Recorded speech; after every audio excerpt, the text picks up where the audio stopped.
Well, welcome back, everybody, to another episode of Automotive Drama. I don't know if anybody can see this valve train and notice what's going on here. I'm going to put the camera on it as close as I can. Do you see the hold downs for the rocker arm carrier? Or tube, I forget what they call that stupid thing. Anyways, you see how all these are nice and, damn light. You see how all these are nice and straight across? And this is a remanufactured engine that I just put in approximately 500 miles ago.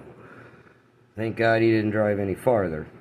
Well, when the manufacturer of the engine built the motor, now I'm not blaming anybody. People make mistakes. It was an honest mistake. He didn't torque this down enough. You see how this bolt's backed out? I hope it didn't pull the threads, because I might have to put a Healy coil in it. I don't know what the warranty is going to be. They might want me to put a head on it. It did damage the valves a little bit. I can't really get in there. And this one also popped. And it's just holding on the keeper. If it would have went a little bit farther over, bam! It would have probably knocked the keeper out, and it would end up in the crankshaft. Crankcase, sorry. Also, where is it? Hear that? See that? This thing been a push rod. Now, I don't know. This motor was quiet when it left. He called me a couple days later and said it was ticking. He brought it by. I said it sounds like the lifters. I don't know what happened first. If that push rod was not placed properly, if that lifter didn't collapse, did the valve hang up and bend the push rod. That's usually what happens. But I mean, whoever did this head, and I think when somebody assembled this motor, it was on a Monday, and they had a big hangover.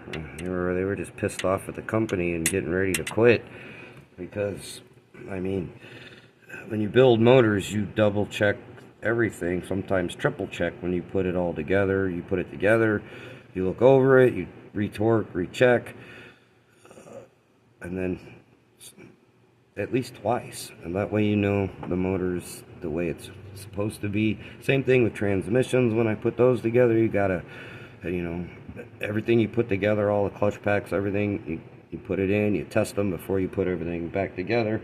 Sometimes you can, you have to put so much together before you can test them, but that's a different story. But I gotta wait and see what the warranty company says. I do have another video on this about a brand new remanufactured engine making a bunch of noise. Ticky tappy. I was gonna try to straighten out the valve train, but I don't think I'm gonna. I'm just gonna put some rags over it and push it out the door. Actually, I'm just gonna start it up and roll it out the door, put it back in the hole, and see what the warranty company says in the next day or two. Damn shame, but it really happens, and he spent a lot of money on this motor.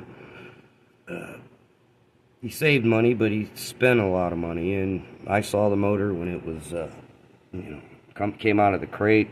Now, it is a flat tappet motor, and this year Heap should have a roller motor in it. I did call the parts store and find out, so I don't know if that had something to do with it, if they mix-matched some of the parts somewhere.